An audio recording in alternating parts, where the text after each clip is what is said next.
Many people believe that the elongated skulls discovered throughout the world are easily explained as being the result of head-binding practices. However, regardless of what the majority assume, this simply is not the case.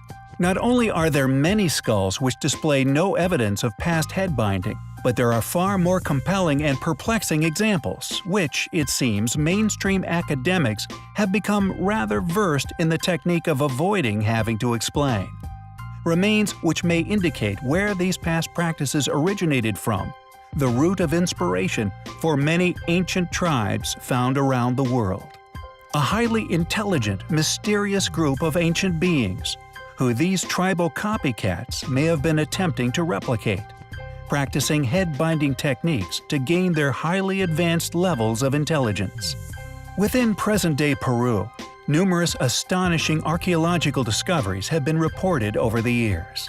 Although rumors of a conspiracy to conceal surrounds many of these discoveries, our next exhibits have fortunately made it to officially recorded status and have subsequently been archived. These remains are clear evidence that such skulls already had an elongated shape within utero, dispelling the myth that all such skulls can be explained away by tribal practices.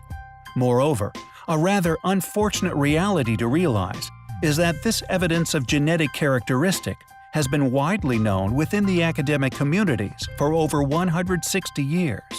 Rivero and Teshuti within the Peruvian Antiquities 1851 argued, due to this compounding evidence, that the protagonists of the artificial cranial deformation hypothesis are clearly mistaken. Since such proponents had only considered the skulls of adults, it becomes evident that a practice of concealment has continued to this day.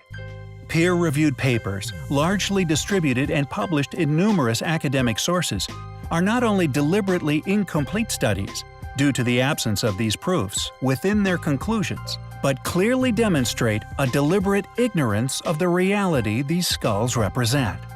In other words, the hypothesis fails to take into account the skulls of infants, and most importantly, fetuses, which could have, for many years now, demonstrated to all the truth surrounding the world's elongated skulls. The same proof is to be found in other mummies from different locations also. A particularly good example can be found, though with some difficulty, within the Museum of Lima, currently under the direction of Don M. E. de Rivero.